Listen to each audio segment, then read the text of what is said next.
Good morning sa atin lahat mga ka-channel. Kumusta na po kayo? At ngayong araw ay biyahe kami papuntang San Fernando. Ayan si Mr. Nice, Papa Tonyo kasama natin, and Silent Spiro Bugoy, Hunter, and Batang Spiro. alright. Tara, biyahe tayo. Kay layo pa ang among biyahe. Nasa mga haong duulan pa ka oras. Manata ko ito mga alas 12:30. Paandara na to ni ang atong Yanmar. Dahil magtingog atong Yanmar. Kay kag-side pistol naman. Maulan daw to. Kalmada naman. May kalito. Revolution. At ayan na nga, shout out kay Bluty. Sana ipadalhan mo kami ng madali ang malubat kasi tagal talaga. Loti, baka naman yung madali na malubat. Ilang araw na yung Joy Adventure? Kahapon, tapos ngayon. Kahapon, balik dalawa na. Tapos ngayon, 5% lang yung nabawas. Baka naman, aray ko. Ayan, sa mapagparang araw. Ayan, Joy. Batang Spiro. Silent Hunter Bugoy. Si Papa Tonyo. Wala pang ininit. Hindi pa daw bumukal. Biyahe kami papunta doon sa malapit sa Libangbangan. Puntaan tayo nakapana dati ng Kingmak. Nakahapon na. So puntahan namin ngayon. Medyo matagal na rin. Halos ilang buwan bago na lang puntahan ko. Biyahe tayo, biyahe. Medyo malaya pa. Okay kayo.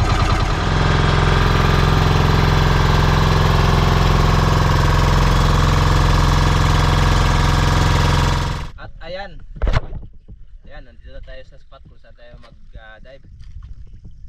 Ready na ang ating kasama, Silent Hunter Bugoy, Batang Spiro. Perte na.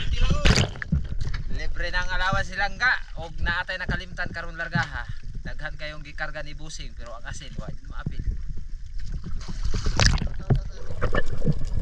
Unang pagsisid natin sa araw ito mga ka-channel dito sa Bahura, kung saan din natin pwede banggitin ang pangalan habang tayo ay pabalik na ng isla na kasama natin si Joy Adventure galing ng Puerto Princesa.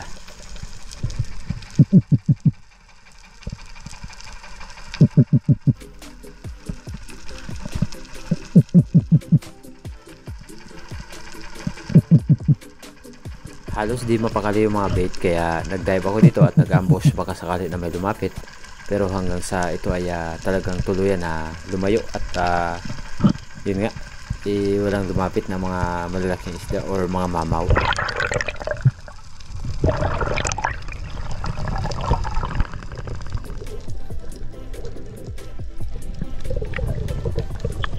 Ikalawang pagsisid natin sa araw na ito mga ka-channel, kung saan nakakita ako dito ng pwesto na napakaraming malilit na isda, palata kung tawagin dito sa amin. At ang spot na to ay sobrang ganda ng mga corals. At ayan nga, nagkukumpul-kumpulan yung mga palata or mga bait. At ito ang madalas na kinakain ng mga green jobfish at mga putian or mga dogtooth at iba't ibang klase ng mga mamaw na isda.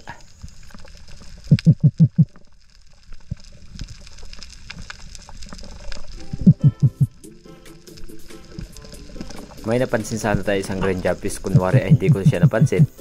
Nang sa gayon ay lumapit ng bagya, pero yun nga, tuluyan na lumayo.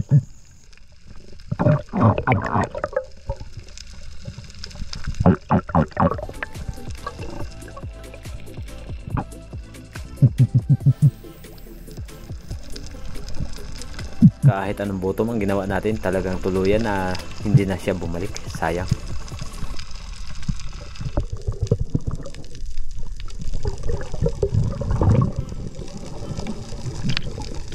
Another drop mga ka-channel dito sa gilid ng Pangantuhan.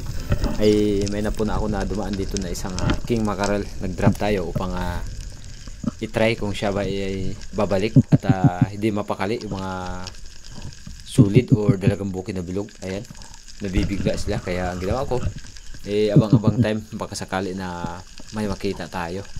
Pero yun nga, may napansin sana tayo na malaking isda dyan sa unahan at medyo malabo yung dagat, kaya hindi natin nakuna ng video dahil nung gumalaw tayo ng bahagya nagulat, lumayo, sayang.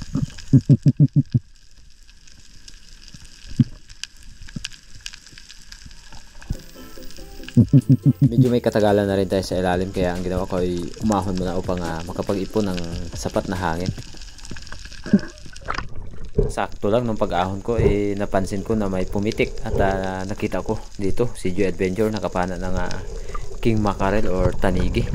Swerte naman, unang pagbabalik dito sa amin nakatangigi agad. Sana all. At syempre ginawa natin yung ating dating goal, second shot, para sigurado.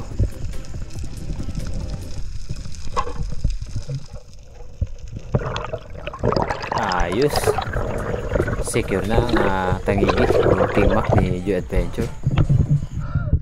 Dapat ada ba?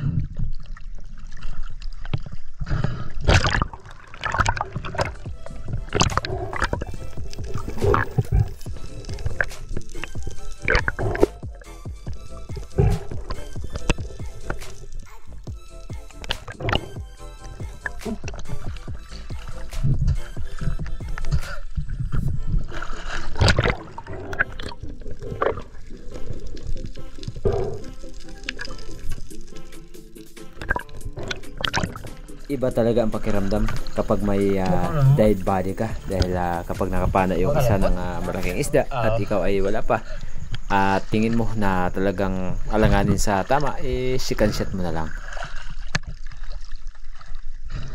Okay na, kita.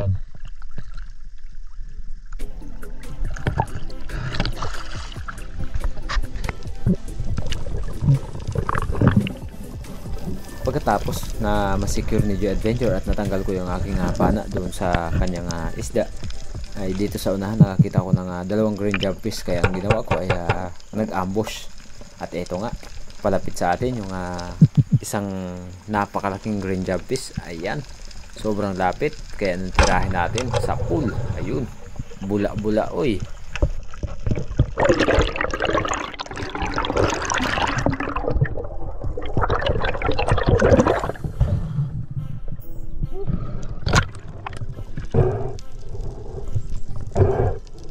Medyo nawasak ng bahagya yung kanyan yan, pero ayos naman dahil bumuka naman yung flapper ng pana natin, kaya sigurado na hindi na siya makakawala pa. Ayan, ayos. Medyo may kalakasan nga lang dahil hindi natin napuruhan masyado yung malaguno or green jumpies. Ayan, kaya ang ginawa ko nung hinawakan ko na yung shop ay inangat ko nang sa gayon ay hindi na siya makapagpanlaban pa.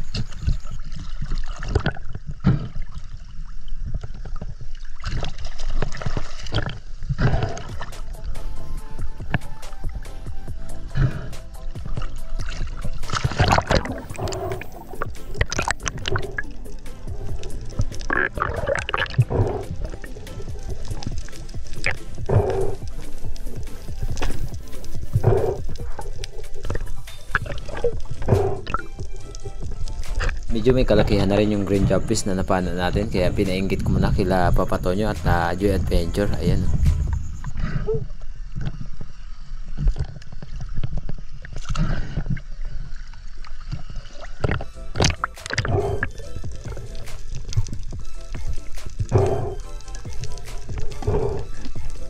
ayos, okay na yung ating malatno. Blue jumpies.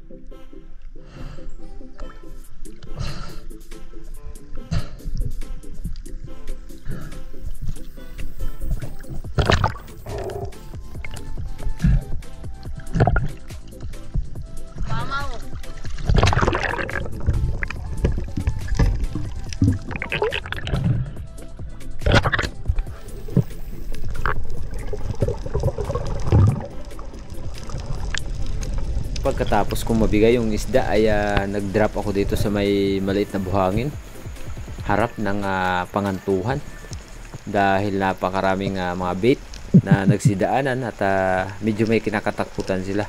At ang ginawa natin dito ay nag-ambush baka sakali na ito yung kasama ng green jumpfish na napanan natin kanina.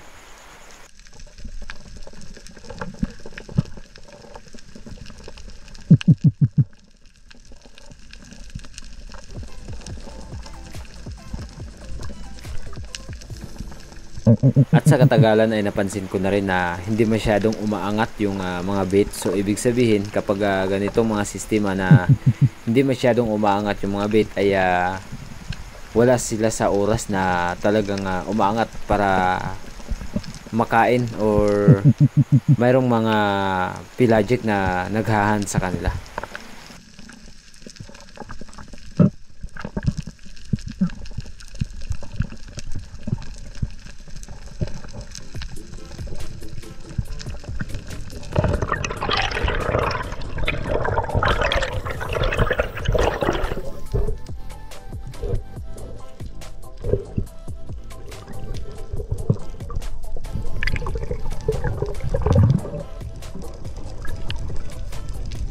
Muling pagsisid ang ating ginawa mga ka-channel dito sa medyo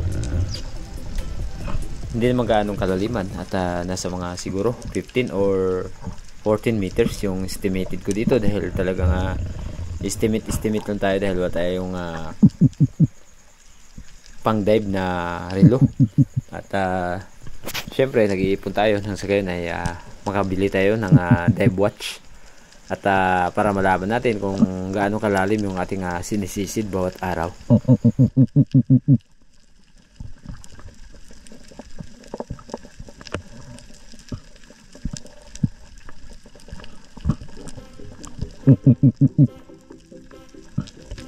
At ito talaga ang kagandahan sa ilalim ng dagat, yung nasa ilalim ka. At ang daming isda na nagkapalibot sa iyo. Hindi man sila malalaki, pero maganda tignan sa ilalim ng dagat. Ayan, oh. Grabe, kumpul-kumpulan yung mga palata or bait. Ayan. Medyo nahati yung kawan. Siguro may lumapit. Kaso lang paahon na tayo kaya nabulabog.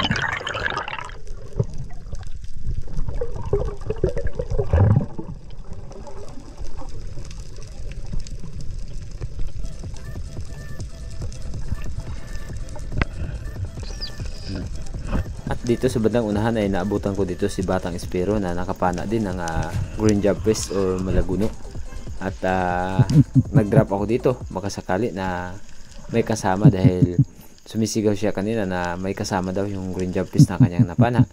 At dito rin sa pistong to ay nakapana din ng red bass si Joy Adventure.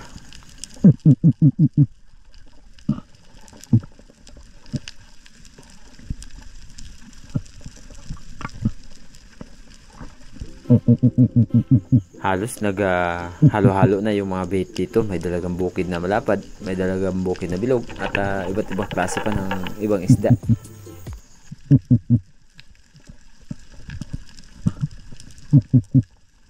Habang nasa ilalim tayo, ayan, may green jumpfish, yung nga lang ayaw ibigay ang tamang pagkakataon ng sa gayon ay matira natin, sayang.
Bago ang lahat mga ka-channel, shoutout muna tayo kay Kuya Larry Sante, kay Sir Terso Manolo Laurio, kay Miss Jean Opiuta, kay Strawberry Sweet, at lalo na po sa ating mga silent viewers.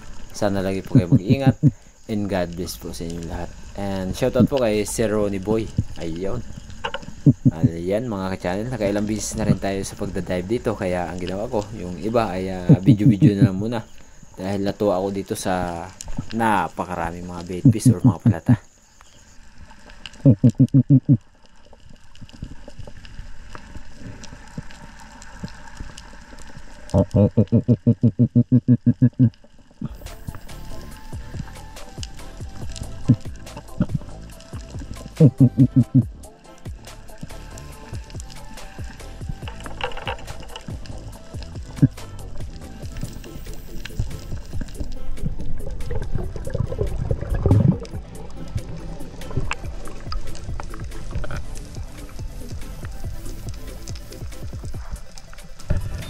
Ilang oras na ang nakalipas at muli tayo nagsagawa dito ng pag-ambush dito rin sa spot kung saan nakapana ng Malaguno si Bata at nakapana ng Red Bass si Joe Adventure. Ay nagsagawa ako dito ng pag-dive at pag-ambush dito sa ilalim at inantay ko ng ilang segundo na may dumaan at sa katagalan naman nung habang nag-ambush tayo ay hindi naman tayo nabigo nung tayo ay nag-ambush dito sa part na to dahil ito ang mga nangyari. Dalawang golden trevally ang lumapit at napana ko yung isa. Medyo napababaw yung ating pagtira dahil umiwas, pero tumagos naman hanggang monoline yung ating shaft, kaya kampante ako na talagang hindi makakawala dahil medyo maganda naman ang pagkakatama at sana ay huwag lang mapunit yung laman ng isda.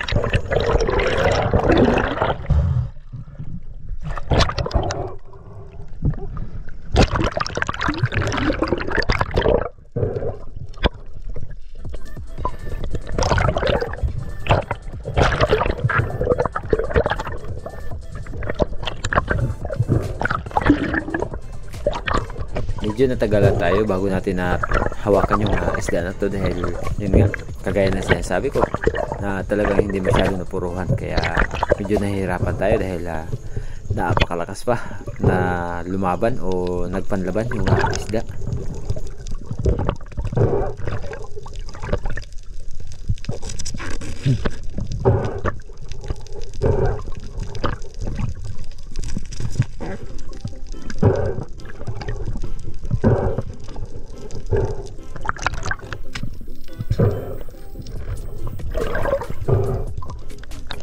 Halos nabot din tayo ng ilang minuto sa pagbunuan na para lang makuha natin yung isda na to, kaya malapit na sana at yun lang dahil nung hinawakan na natin yung shaft ay bigla naman itong sumirit. Ayun, talagang napakalakas, isang golden trevally or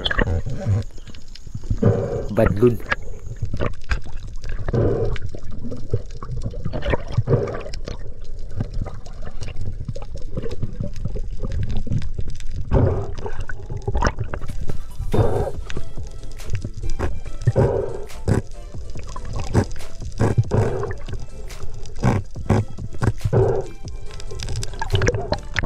sa katagalan nating nakikipagbunuan dito sa isda na to, hawakan na rin natin. Ayan, golden trevally.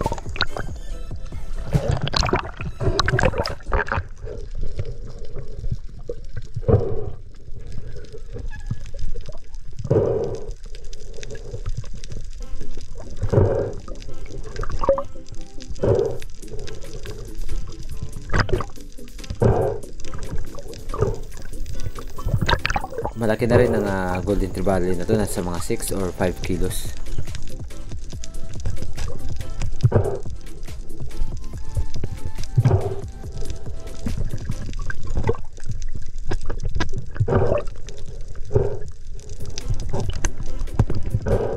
Unang record ko na makahuli ng ganito kalaki, dahil nakakahuli man tayo, maliliit nga lang.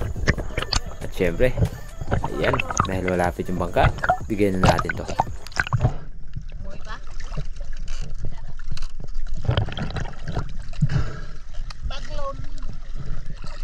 Duha ka buok may pagligi na ako din agi na yun.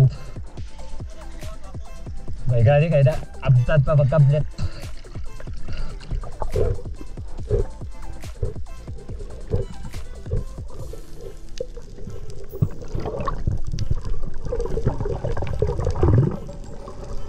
Pagkatapos nating mabigay yung isda ay nagsagawa tayo muli ng pagsisid dito sa unahan, dahil medyo natatakot na or may kinakatakutan na talaga yung mga bait. Pero nung pag-drop natin dito, hindi ko napansin na sa bandang taas ko lang pala dumaan yung isang kawayan nun, at hindi natin nakuna ng video or hindi natin natutukan nung pagtingala ko ng bahagya, talagang alanganin. Kaya hindi natin natutukan, sayang.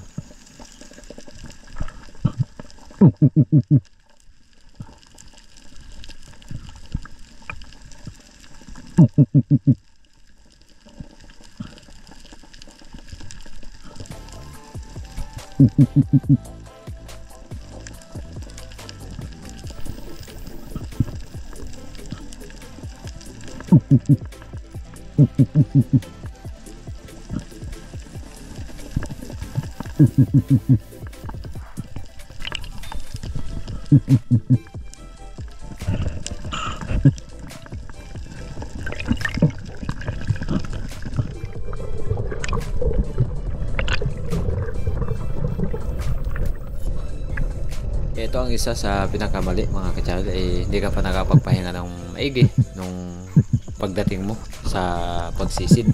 Isang king mac ang nagpakita, at sayang lang dahil hindi talaga natin natira to. Ayan, babay lang sa king mac.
Halos inabot na tayo ng alas 3 sa Kasisisid at Kalalangoy. Ayun, may tribali kaso lang maliit at may pumuti sa unahan. Double line mackerel ang mga dumaan. At nung pagkatapos nito, nag-decide na rin yung bawat isa sa amin na umahon na dahil anong oras na ito. At syempre, magpatabi pa tayo. At bago ang lahat mga ka-child, sa huli po ng ating video, ang lahat po ng nagpapa-shoutout.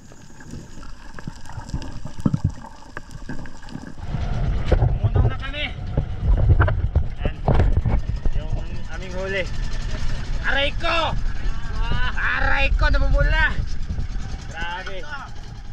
Red pulahan ni Joy. Yung sa atin, na tribali. Ayan o. Tribali, golden tribali. Lalaki! Tapos isang jabfish. Huli natin kanyan.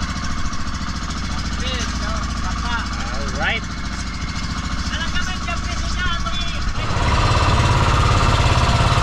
Kaya kayo.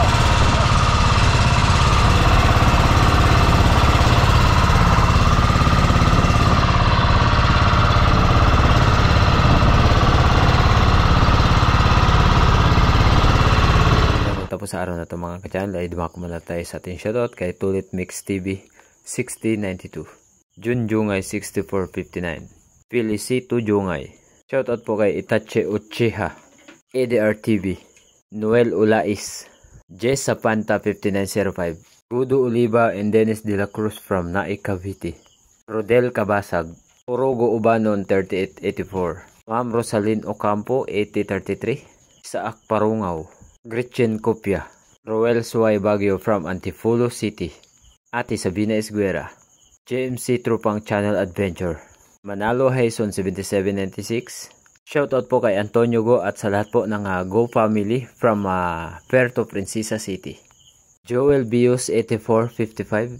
Shoutout po kay Sir Eddie Muradas 1121 at sa kanya pong kapatid na si Ma'am Udeng o Udeng Oliva ng Barangay Alimboy. Mega love shoutout po kay Miss Dimply. Joel Bius from Saudi Arabia, Daman. At yan mga ka-channel, hanggang dito lang muna ang ating shoutout. Shoutout sa ating mga nakakasama. At lalong-lalo na po kay Batang Ispiro, Silent Hunter Bugoy, and Papa Tonyo, Joy Adventure, Buhay Islabag TV, Primitive Islander, and Tem Harabas at Ariel Fisherman. At hanggang sa muli mga ka-channel, see you next vlog and God bless.